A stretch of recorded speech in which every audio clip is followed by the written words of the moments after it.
Bonjour à toutes et à tous. Il y a quelques mois, j'avais parlé de la première saison de Love, Death and Robots. Je reviens aujourd'hui pour vous parler de la deuxième saison, fraîchement sortie ce 14 mai sur Netflix.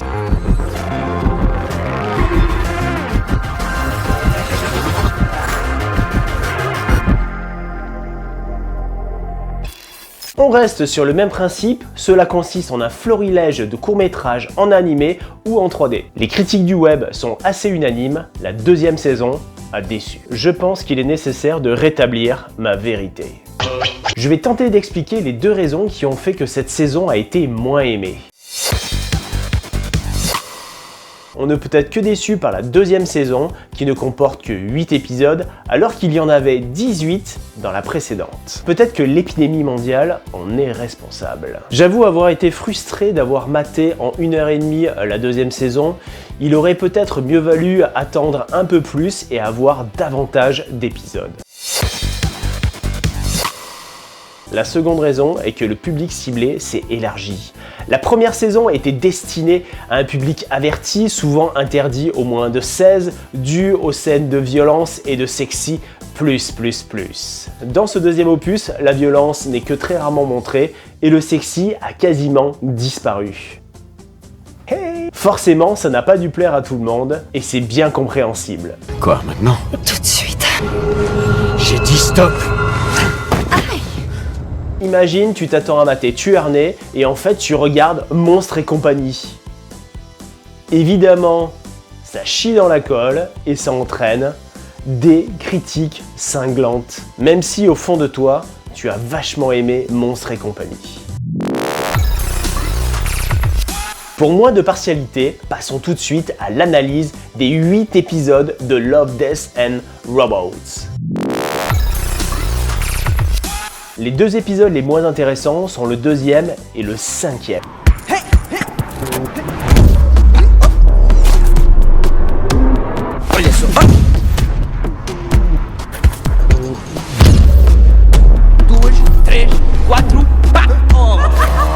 On aimera dans l'épisode 2 les personnages effilés rappelant Ion Flux.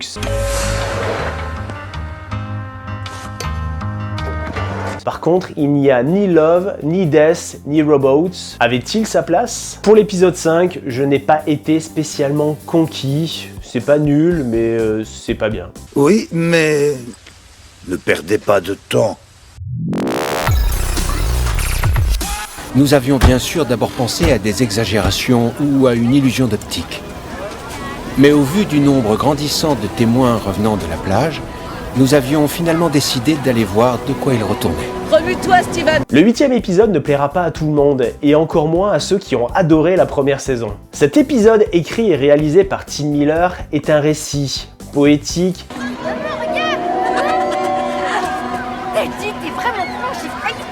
philosophique, fataliste, un peu onirique. Et qu'à tout instant, il pourrait faire claquer ses talons l'un contre l'autre et écraser les minuscules répliques de lui-même qui affluaient autour de lui. Se terminant par une touche positive, plus ou moins positive. On pourrait également retrouver le nez ou les oreilles embaumées du géant accrochées au mur ou au-dessus d'une cheminée.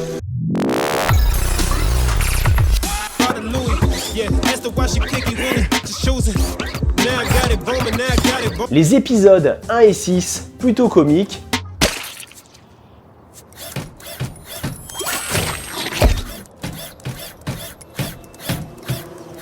sont vraiment sympas.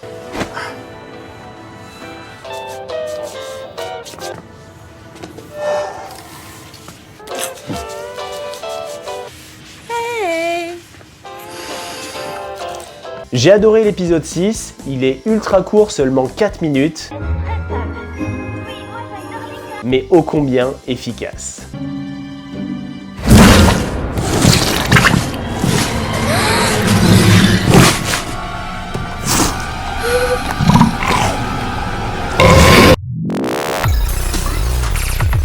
Dans les 3 derniers épisodes, le 3, le 4 et le 7, on retrouve cette animation 3D léchée qu'on a adorée durant la première saison.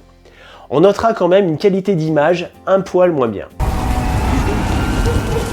Le bébé voulait pas s'arrêter de pleurer. Elle a tout essayé. L'épisode 3, inspiré de l'atmosphère de Blade Runner. On se discute pas.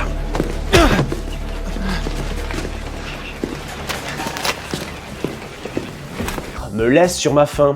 L'idée est intéressante, mais 15 minutes, c'est trop court pour l'aborder pleinement.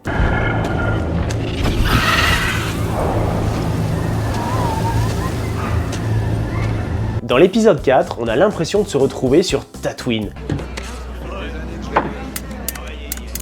Merci. C'est sans doute l'épisode le plus complet, efficace sur l'esthétique, l'histoire et le suspense.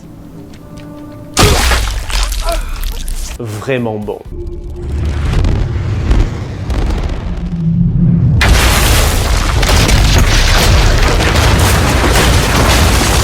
L'épisode 7 est cool. Le scénario colle parfaitement au format du court-métrage, l'ambiance pesante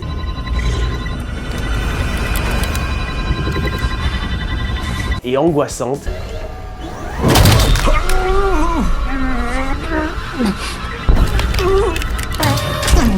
est très réussi. En conclusion, j'ai bien sûr trouvé la saison très, voire trop courte. On pourra lui reprocher une qualité visuelle moins impressionnante et des courts-métrages destinés à tout le monde. Il est évident qu'on s'attendait à autre chose, mais j'ai quand même pris du plaisir à mater cette deuxième saison. Est-ce que la troisième saison nous surprendra autant ? En l'attendant, je vous souhaite un bon visionnage. J'attends vos retours sur cette saison.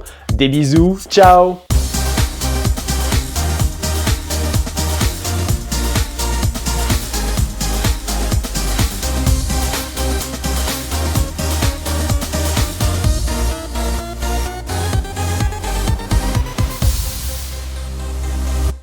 Lily, qu'est-ce qu'il nous aurait fait si on n'était pas sages?